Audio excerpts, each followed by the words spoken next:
les da la bienvenida al conversatorio de la exposición Patrimonio en Alta Dimensión a propósito del natalicio del centenario del maestro Eduardo Ramírez Villamizar. Anoche tuvimos un momento muy especial de sensaciones, de vivencias de cada una de esas muestras que tenemos aquí muy cerquita, acerca de las obras, de esas obras de hierro que tienen un nombre, que tienen una identidad, las obras del maestro Eduardo Ramírez Villamizar. Y precisamente esta tarde tenemos a uno de los que más conoce su obra, fue su curador, hizo un seguimiento muy detallado acerca de ese sentir del pionero del arte abstracto de nuestro país y de la figuración también. Gracias al maestro, al docente, investigador y al curador, uno de los más grandes e importantes de nuestro país, Óscar Posada Correa, quien estará acompañado de nuestro curador Uber Guardiola para hacer una charla amena acerca de ese legado artístico del maestro Eduardo Ramírez Villamizar. Bienvenido, maestro Óscar. Invitamos también a Uber Guardiola, nuestro curador. Bueno, me siento muy feliz y satisfecho y honrado por la visita que ustedes están haciendo al Museo Bolivariano de Arte Contemporáneo de Santa Marta.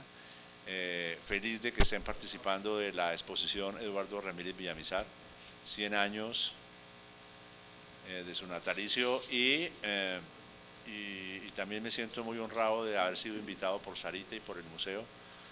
Desde ayer recibí una invitación maravillosa en la noche de pronunciar unas palabras dirigidas a Sarita y luego a Eduardo y obviamente a la exposición. Y hemos venido desarrollando en las mañanas con los estudiantes de Uber, de las dos universidades de Sergio Arboleda y de la Universidad de Magdalena, con sus estudiantes, talleres acerca de la obra de Ramírez, y ha sido maravilloso ver más de 40 personas el primer día, y estaban todos emocionados, y bueno, tuvimos unos resultados al final porque había que hacer, después de oírme la parte teórica, pasamos a ver las esculturas y luego ya aquí se armó un taller sensacional donde podían cortar, pegar y luego pintar. Y cada grupo se encargó de ir, escogió una escultura y luego interpretó, usando como referente a Ramírez lo que ellos estaban pensando. Bueno, ya entrando en materia, quiero conversarles acerca de Ramírez Villamizar. Voy a hacer una pequeña introducción porque de pronto vale la pena para alguien que no tenga mucho conocimiento. Eduardo nace en Pamplona, norte de Santander. Es una ciudad vecina a Cúcuta, a una hora está arriba, a una hora bajando a Cúcuta, que ya sabemos que es zona fronteriza con Venezuela. Esa ciudad se ha caracterizado a través del tiempo por ser un centro educativo muy importante. Incluso gente de la costa estudió y sigue estudiando a través del tiempo allá en esa ciudad. Y gente también del interior, de Bucaramanga, incluso de Bogotá, iban allá porque era garantizado el estudio.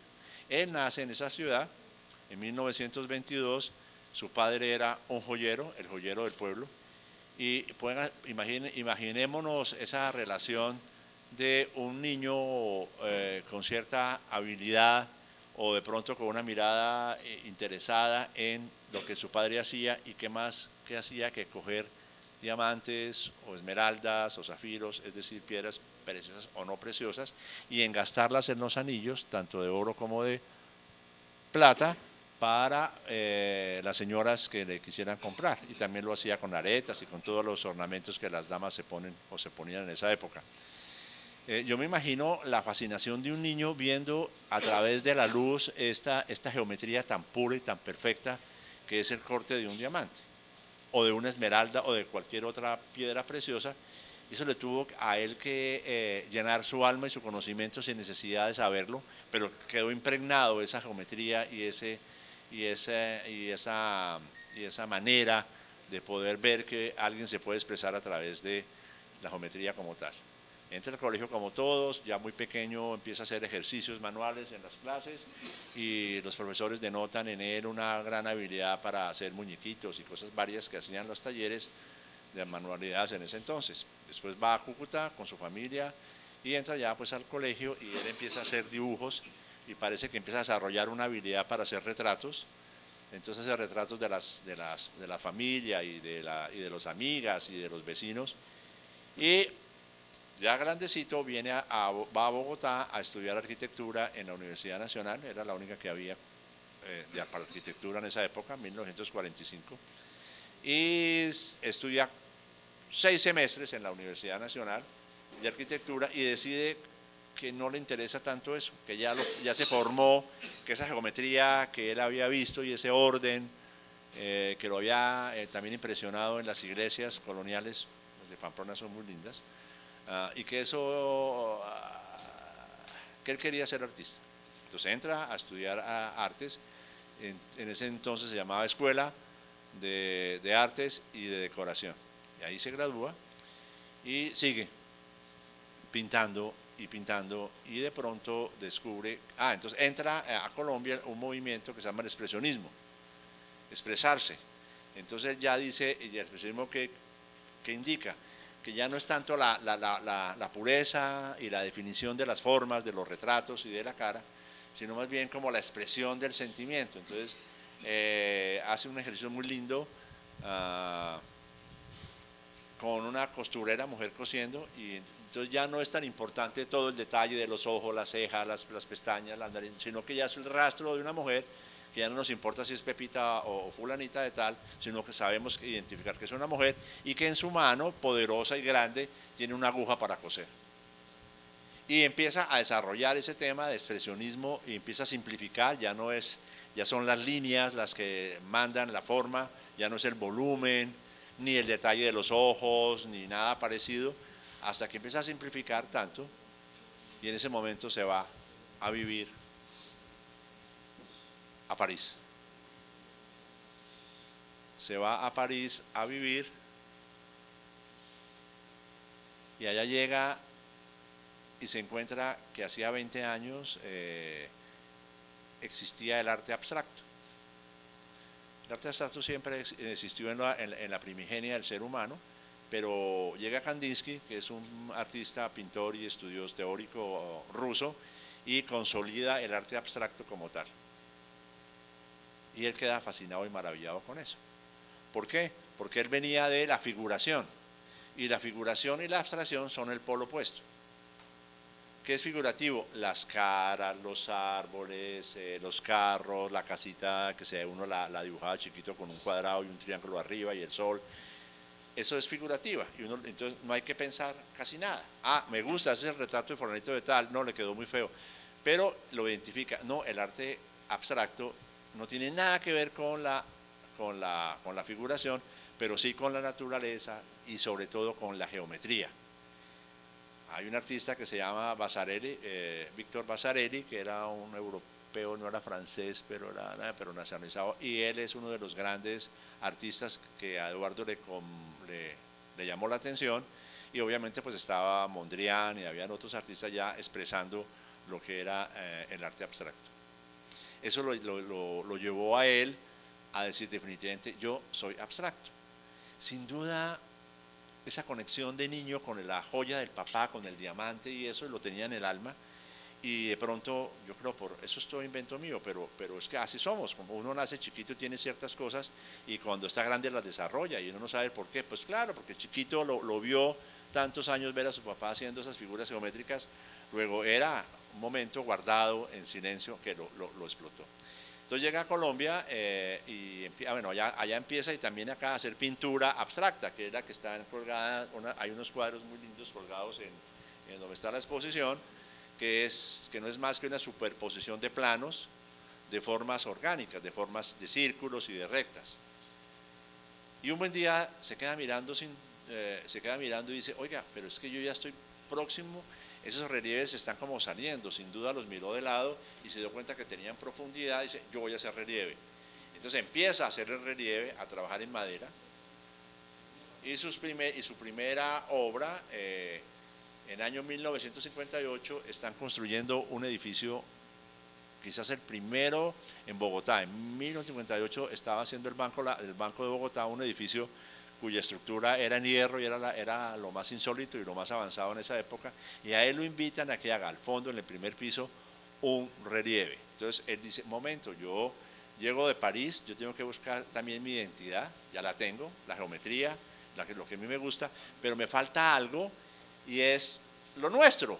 ¿Y qué es lo nuestro? Va al Banco de la República, va al Museo del Oro y se identifica con esa geometría sagrada de los precolombinos. Él encuentra ahí una gran fuente de inspiración y de trabajo. Eso fue maravilloso y eso a él también lo conmocionó tanto como haber ido a Europa a buscar la geometría y la encuentra de una manera muy especial, cargada de simbología espiritual, porque acordémonos que todos esos objetos que hicieron los indígenas eran reverenciados al sol, a su dios, que era el sol, y cargado de formas redondas, imitando al sol o relacionando estas formas de círculo con el sol. Eso a él le encanta y produce su primer relieve, que déjenme contarles que hasta ahora no ha habido un relieve más grande ni más largo en la historia de Colombia hasta hoy. Él mide 37.5 metros de largo por 4.5 de alto, todo hecho en madera y forrado en laminilla de oro. Laminilla de oro. Y en el segundo piso, porque es un mezanino, también tiene lo mismo 37.5 metros de largo por 3.50, es un metro más bajo. Y bueno, eso a él lo catapulta a nivel del arte en Colombia y los arquitectos quedan fascinados teniendo un arquitecto artista que entiende la arquitectura y que entiende la forma y que entiende la geometría. Entonces el Banco de la República en 1965 está haciendo su famoso edificio y le comisionan que haga un relieve curvo, que es un espacio para, como el atrio, como el vestíbulo, perdón, para entrar al auditorio de la Luis Ángel Arango, que es un espacio precioso. Entonces él hace su relieve curvo, se inspira en el pentagrama musical y hace unos elementos de relieve, como una especie de composición musical, pero dentro del arte escultórico, más no del arte pictórico, pero uno lee perfectamente. Y si un músico quiere interpretar, perfectamente podría hacer una composición musical basado en esa composición. Hacen muchos relieves, hasta que un buen día decide, ya se me agotó el tiempo, ahora quiero ser escultor, salirme de la segunda dimensión, que casi que el relieve es una provocación para desprenderse de la pared. Y hace su primera escultura, que se llama Homenaje a Gaitán Durán, un amigo de él, de Cúcuta, un personaje también muy importante, poeta y político, en fin. Y entonces a su gran amigo le hace ese homenaje y ya empieza a trabajar ya en tercera dimensión con formas geométricas, organizadas, ordenadas, inspirado tanto en la geometría como en los precolombinos. Él tiene en sus apuntes o en sus inspiraciones poéticas dice que a él le encanta la geometría, pero que la geometría sin poesía no es nada, no es arte. Y le dedica tiempo a la geometría, dice que esa es la manera de ordenar y de organizar. Pues una mañana tipo 10 que fui a visitarlo, ya hace muchos años, hacía un sol muy lindo y salimos al jardín y íbamos a ver una escultura que la tenía como a media cuadra de su jardín, y de pronto cae una hojita de un árbol y él la recoge, una flor de un árbol, la recoge y me dice, Oscar, mira, la geometría, mostrándome la flor, la geometría es el mejor regalo que Dios le ha dado al hombre. Sin geometría no hubiera desarrollo en ningún tipo de la humanidad. Y mira, estamos caminando entre círculos, espirales y triángulos, cuando pasábamos por las flores, las matas y los árboles. Yo quedé fascinado con esa interpretación de él, otorgándole a la geometría un poder divino, porque era un regalo de Dios, y realmente es que la geometría ha organizado al hombre en gran cantidad de aspectos en la vida profesional y en la vida intelectual. Bueno, y decide trabajar también el metal, después de madera pasa a metal, a lámina que la pinta de blanco, otras de negro, otras de rojo, y algunas policromías, usa el fondo, por ejemplo, vamos a ver ahora Catedral Policromada, y Catedral Policromada pues tiene un fondo negro y los elementos principales son en amarillo y en naranja. En 1983 decide ir de paseo a Machu Picchu. Sin duda él venía con con la idea de lo precolombino, con la idea de ampliar ese horizonte, y qué mejor que Machu Picchu para un arquitecto artista ir allá para buscar esa fuente de inspiración y de conocimiento. Pues llega allá y queda fascinado, pero fascinado con con la arquitectura inca. Encuentra esas piedras tan perfectas, divinamente cortadas y estructuradas, dice él, metamorfoseadas por la luz peruana, que llevan casi que una eternidad. Yo quiero hacer mi obra va a cambiar, mi obra va, por ejemplo, a dejar de tener color, ya no quiero pintar mi obra, que la lámina metálica se exprese como tal, y si se llega a oxidar, que se oxide, y si se llega a erosionar, pues es que ese es el ciclo de la vida. Sale de la tierra ese hierro, lo utilizamos nosotros, vuelve a oxidarse, se erosiona y otra vez va a la tierra. Es un ciclo que me gusta, y así somos todos tenemos que cumplir con ese ciclo. Llega a Bogotá fascinado y feliz con esa, y empieza a trabajar, y yo creo que de las grandes, la época más productiva y más maravillosa de él fue ese proceso de Machu Picchu, del 83 hasta el momento en que muere en el 2004. Muere 3 días antes de que yo estuviera colgando una exposición de él, de trabajos distintos, como que vuelve otra vez al dibujo, recrea formas naturales, es como un darse el tiempo para volver a ser joven, y de pronto detener un poco todo ese proceso clásico de la escultura que vamos a ver ahora más adelante, que está aquí expuesta, y entonces se vuelve más joven, más intuitivo. No sé si estaría presintiendo que ya sería el final de su vida y de su trabajo, porque muere 3 días antes de la exposición que yo la estaba empezando a montar. Bueno, eso es muy rápido una visión de lo que fue Eduardo Ramírez Villamizar. Anoche traté de esbozar un poco la personalidad de él en el discurso que di. Y miren, es lo que hablaba antes, Pamplona es una ciudad medio fría, medio caliente, y la gente de Pamplona tiene un no sé qué, que todos, el más rico y el más pobre, todos tienen como una especie de hidalguía, ellos son todos serios, son muy amables, son muy pausados, el de la tienda te habla así y te mueve la mano así, y habla muy buen español, con muy buenos términos, tienen un lenguaje amplio de conversación. Claro, habíamos dicho que Pamplona era un centro cultural y educativo muy importante. Y él tiene ese espíritu del pamplonés, callados, un poco distante, bastante tímido, muy perceptivo, tenía esa capacidad de olfato, de saber esta persona me interesa o no me interesa, y entonces era, entre comillas, selectivo, pero no por odioso, sino por circunstancias de la vida. Cada cual decide cuáles son sus amigos y punto. Y así era él. Vivía cerca de Bogotá, en una zona que se llama Suba, en un cerrito, en una casa campestre muy amplia, con casi 3 fanegadas, con su casa jardín, muy linda. Y salía muy temprano con su perro o sus perros, pastor alemán, a caminar en los cerros, y llegaba a las 7, de las 6, una hora y media, llegaba a su casa, se arreglaba, ponía música clásica y empezaba a trabajar hasta las 5 de la tarde. A las 5 apagaba, si tenía, era de muy pocos amigos. Yo, a Dios gracias, fui, y Edelmira Boller, otra escultora, fuimos como los más cercanos, amigos, en que íbamos con más tiempo que los demás personajes. Bueno, y también su familia la atendía muy bien. Pero él era la felicidad de estar en su casa y no salir de ella. Claro, tenía que ir a hacer vueltas, ir a sus hermanas, las fiestas, las relaciones, las invitaciones, exposiciones, compromisos que tenemos todos de diferente, pero para él era un placer no salir, quedarse en su casa trabajando, produciendo.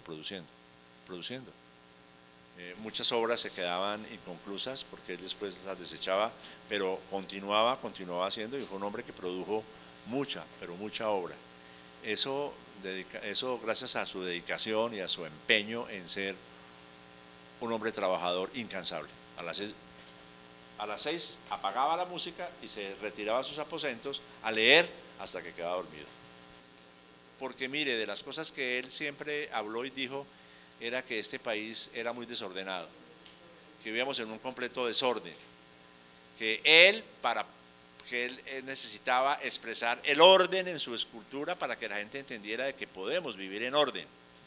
Y qué idea tan maravillosa esa, porque sí, lamentablemente tendemos mucho al desorden o al desorden, lo hacemos después, o todo este problema político-económico es también una especie de letargo y de falta de orden, de exactitud, de rigidez, y hagamos las cosas como son. Somos caribes, sí, somos calientes, somos rumberos, sí, de acuerdo, pero eso no implica de que haya una disciplina y hay un orden. Tiempo para rumbear y tiempo para trabajar, como dice Eclesiastés en su Biblia, hay tiempo para sembrar y tiempo para cosechar, siempre para amar y siempre para pelear, siempre para la guerra y siempre para la paz. Entonces yo creo que eso lo motivaba a él mucho para tener ese espíritu de orden y de organización. Entonces, de eso de locuras, pues sí, de pronto su temperamento siempre era fuerte, muy huraño, entonces él no sabía contestar con suavidad, sino como muy seco. Entonces la gente quedaba un poco en shock, porque pues no era para tanto, pero él era así. Quiero también hacer un comentario, y es que su gran amigo Virgilio Barco, estando de presidente de la República, decide hacer obras en Pamplona y hace comprar la casa más linda del pueblo, que se llamaba la Casa de las Marías. María era porque la señora de 1600 se llamaba María, y la de 1700 también se llamaba María, y la de 800, entonces era María, María, María, María, vayan de las Marías, la Casa de las Marías, y así todo el mundo la reconoce, la Casa de las Marías. De hecho, se sigue llamando la Casa de las Marías Museo Eduardo Ramírez Villamizar. Entonces el presidente le dice, ya hice que la gobernación del norte de Santander le compre la casa, ya hice que el Banco de la República, a través de la Fundación para la Restauración y Conservación del Arte Nacional Colombiano, haga la restauración. Y dice, y yo tengo el arquitecto. Y dice, sí, ¿no es cierto?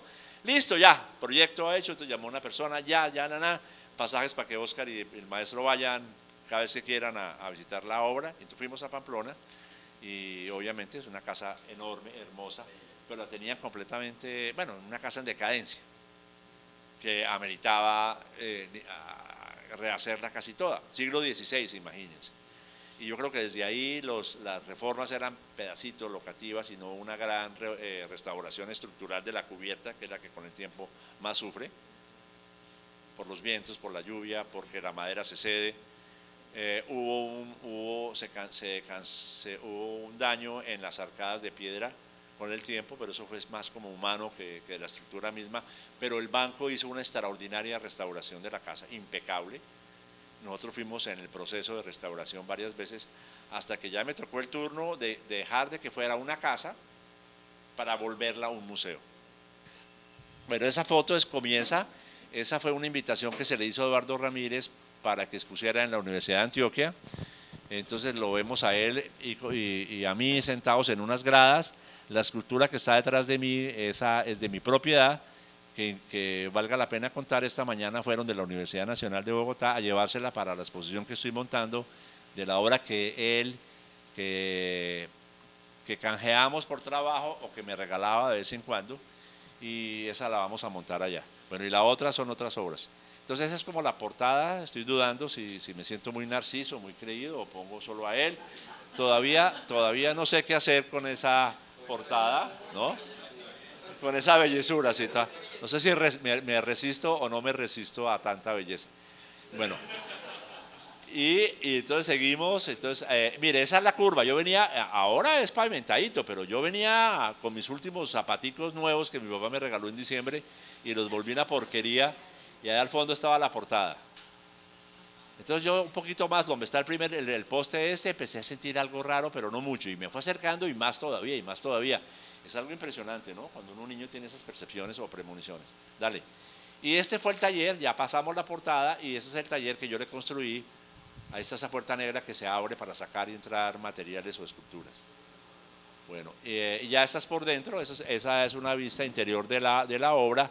Cuando yo les hablaba de que usaba amarillo y rojo sobre fondo negro, es aquella escultura que está al fondo, que se llama Catedral Policromada, que vamos a ver más adelante, está en el Museo de Pamplona.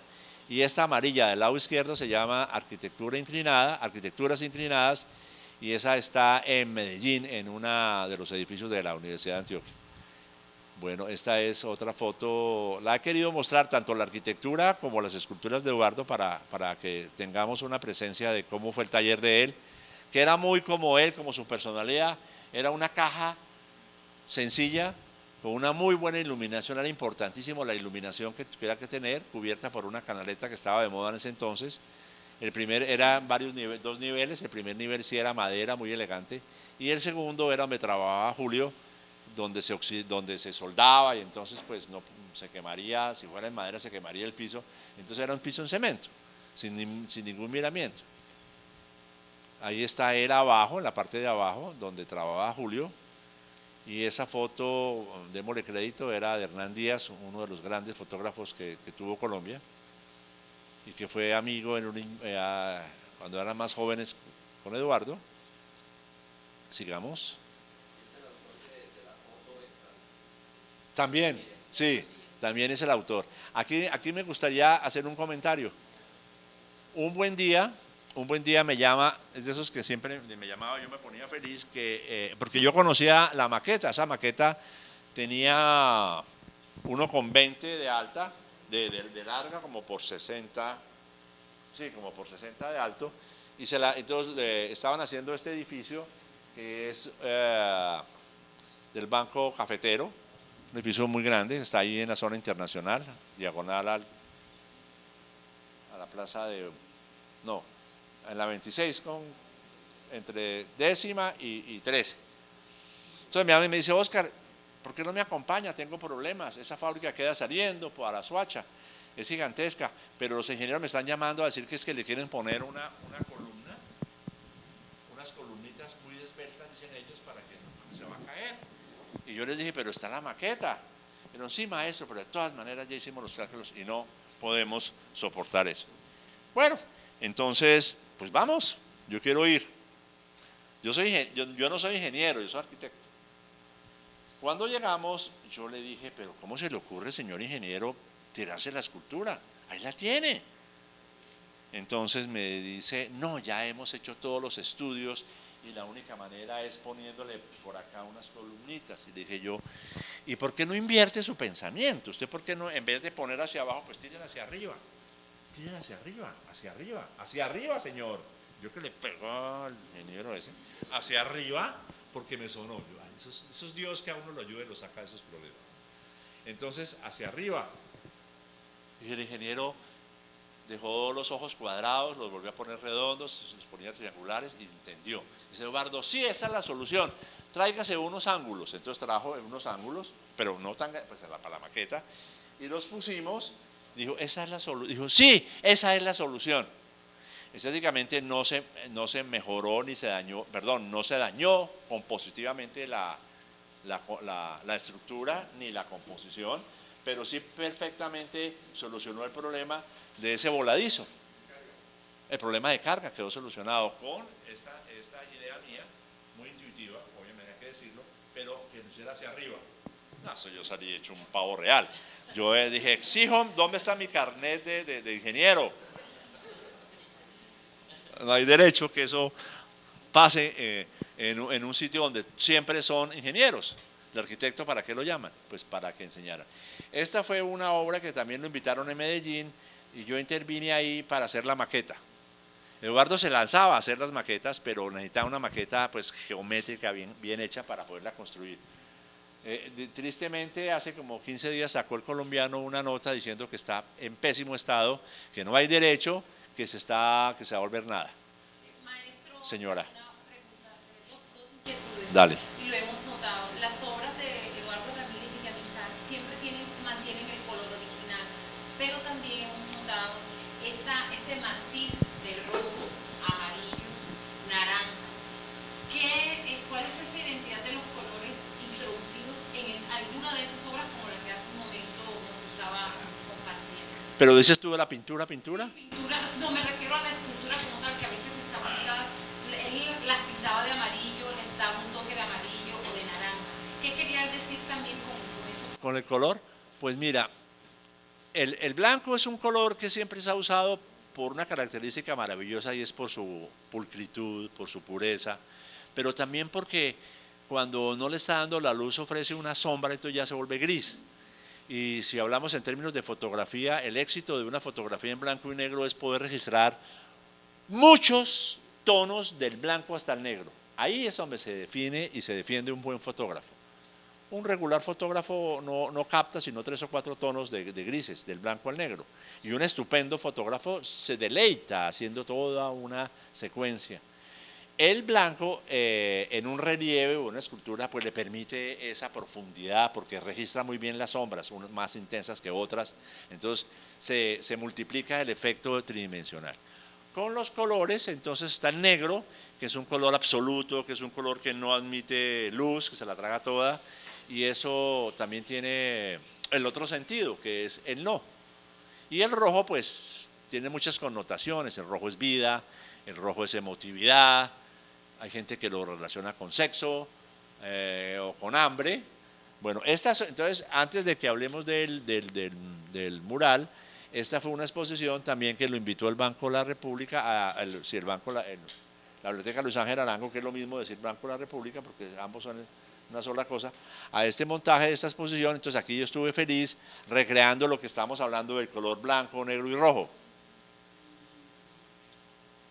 Valdría la pena que él estuviera acá a preguntarle, maestro, ¿qué pasa si esa roja que estamos viendo en primer plano la hubieras pintado de negro? ¿Por qué? ¿Por qué le puso rojo y no negro? ¿O por qué blanco? Vaya usted a saber cuál daría él la respuesta.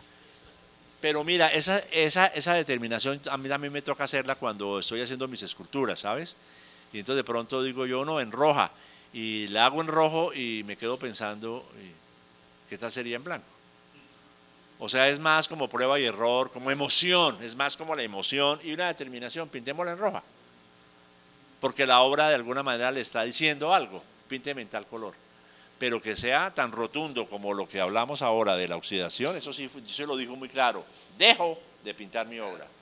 Machu Picchu me lo está diciendo, me lo está mostrando, y yo quiero que mi obra sea como la de Machu Picchu. Esa es la misma exposición, pero vista de lado, exacto.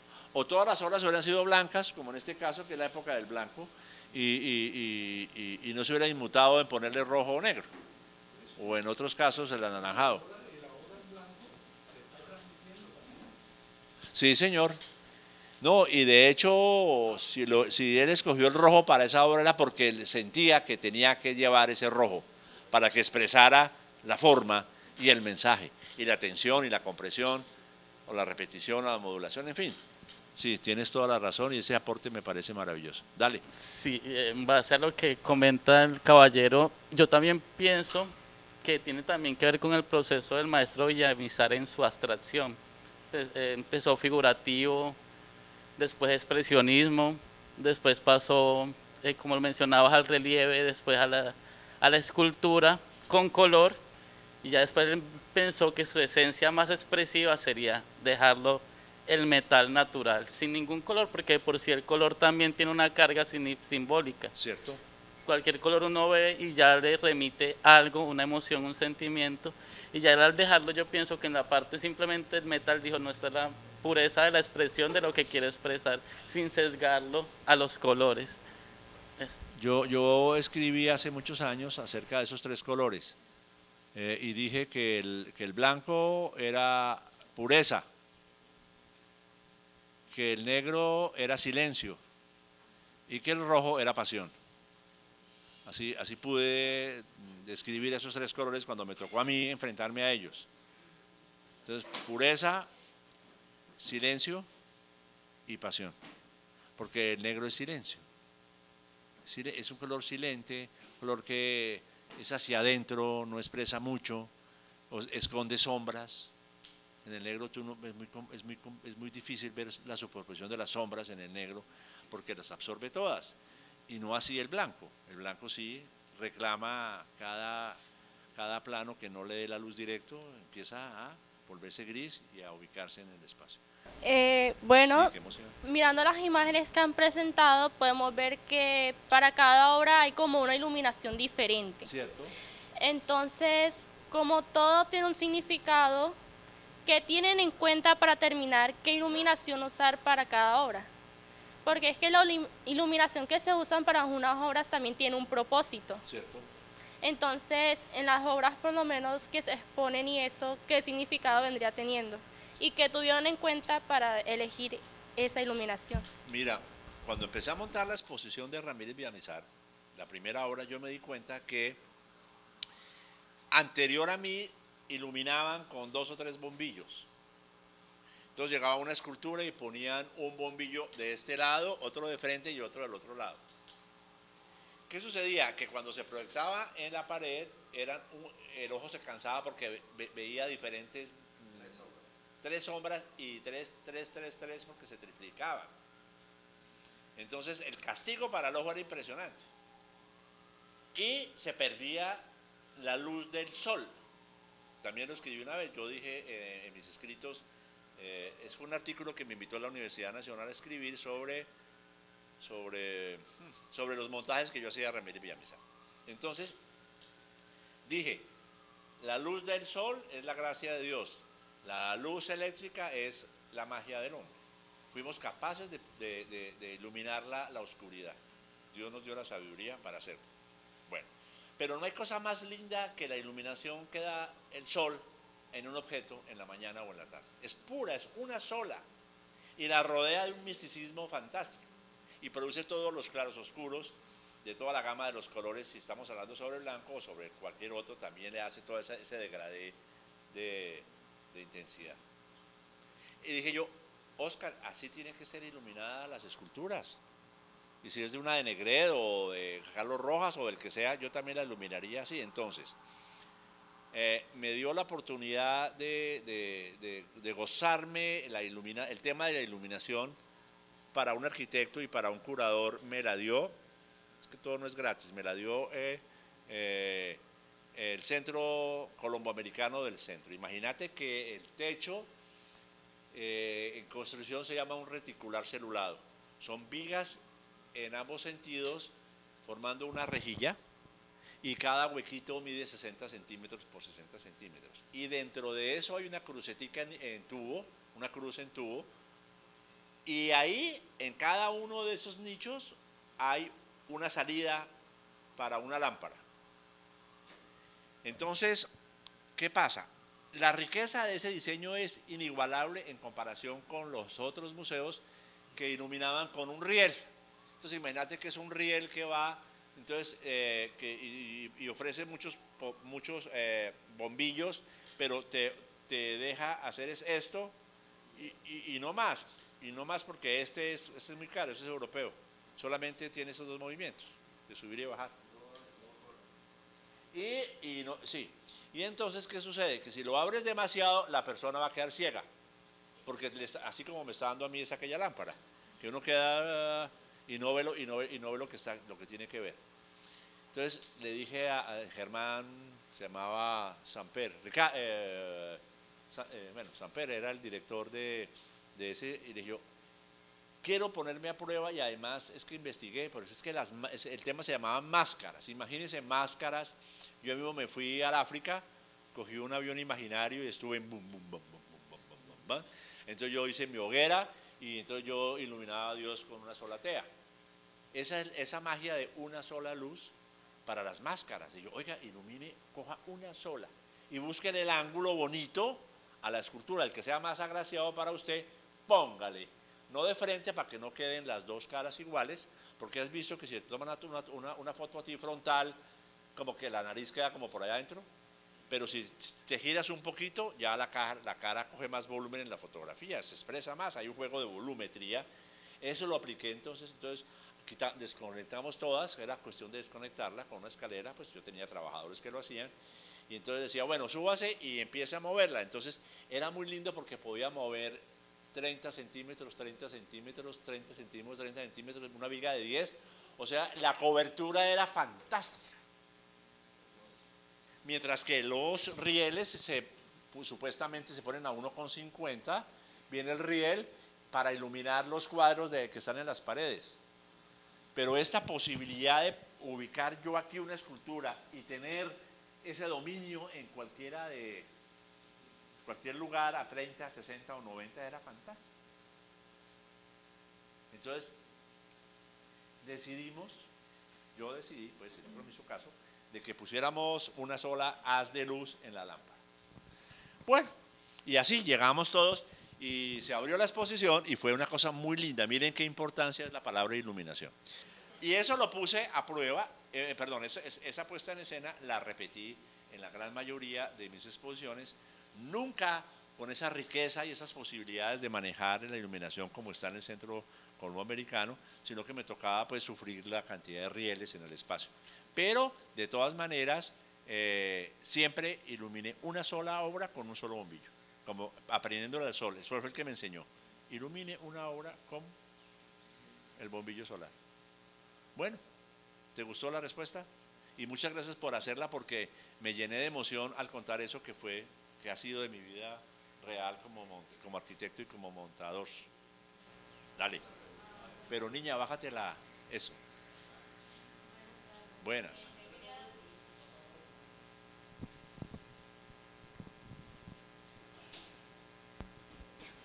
Me emociona que pregunten. Imagínense, saqué esa palabra iluminación, la tenía escondida y la sacamos adelante. No, no es una pregunta, era como Dale. puntuar, además de lo que usted dijo ya, puntuar la importancia que es la iluminación en lo que son los trabajos y las composiciones artísticas.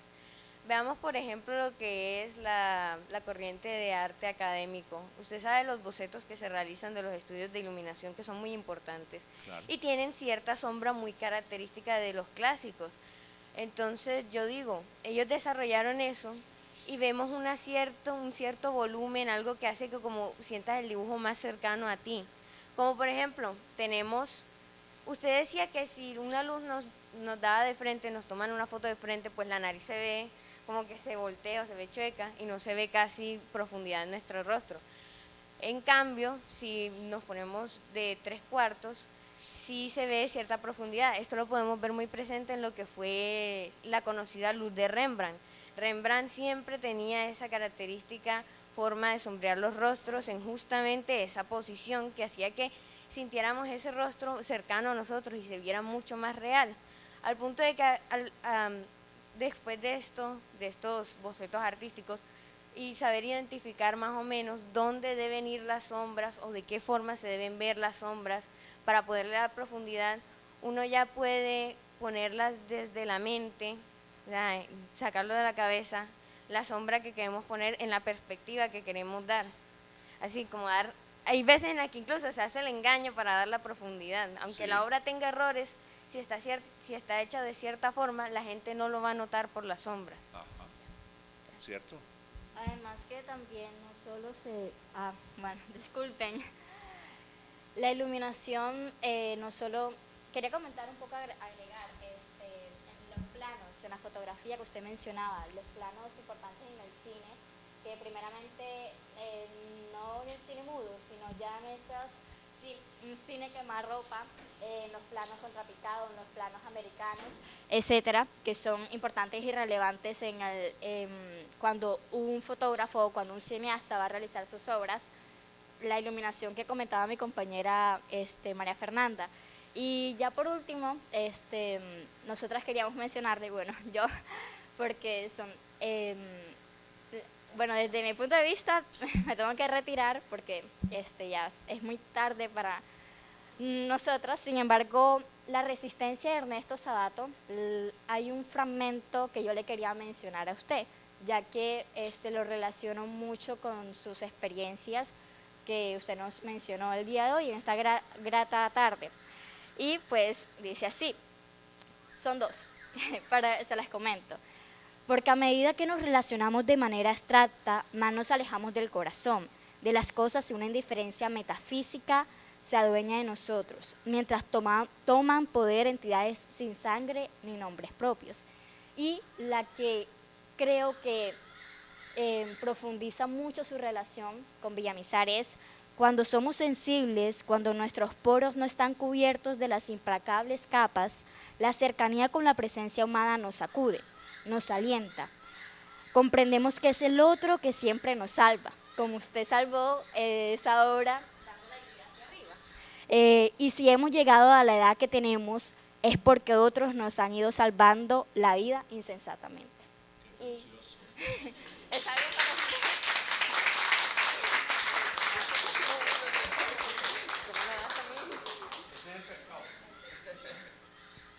Bueno, con esa apreciación de esta joven estudiante, de los jóvenes estudiantes que nos han acompañado, al maestro Oscar, que sabemos que hemos tocado las fibras porque lo hemos notado.